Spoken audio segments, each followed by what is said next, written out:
O ano ka ngayon, Tulpo? Papansin ka pa ha? Sobrang napahiya matapos mag-post tungkol kay Alex. Pinagtawanan pa ng mga netizens.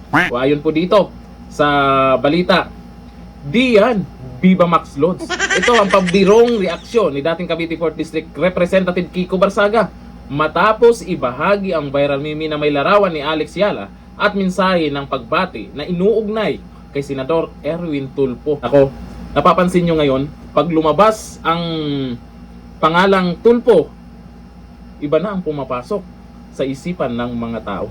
Kasi dati pag sinabi mong Tulfo, matapang yan, ipagtanggol ka yan. Pero ngayon, pag nag-post ka lang o kahit sa mga balita tungkol sa mga Tulfo, pansinin mo yung mga nag-comment. Nako, iba na ang pagkakilala tungkol sa kanila.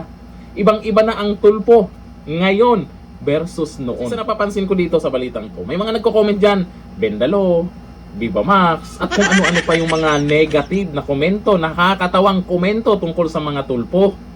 At napapansin ko rin dati maraming tagapagtanggol itong mga Tulfo na to. Pero bakit ngayon, mukhang tahimik na? Nasaan ang tagapagtanggol nila? Nahihiya na rin ba? Kasi nakakahiya naman talaga yung galawan ng mga Tulfo ngayon.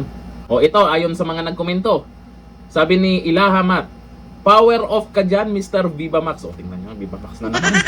Pag nahataw ka ng raketa niyan, naku po. Sabi ni Glorieta sa Ligumba, buti napansin niya si Alex, may balak yata. Pero di niya napansin na kulay green. Sakit yan sa mata ni Mr. Viva Max. Bakit Mr. Viva Max na tawag nyo kay Tulfo? Ito sabi ni Carmelo Jimenez, huwag sir, bata pa yan. Tingnan nyo naman kung ano yung tingin ng mga tao sa mga Tulfo. Ayan, kilala na kayo kung sino talaga at ano ang pagkatao nyong mga Tulfo. Hanggang dito lang, thank you, bye bye.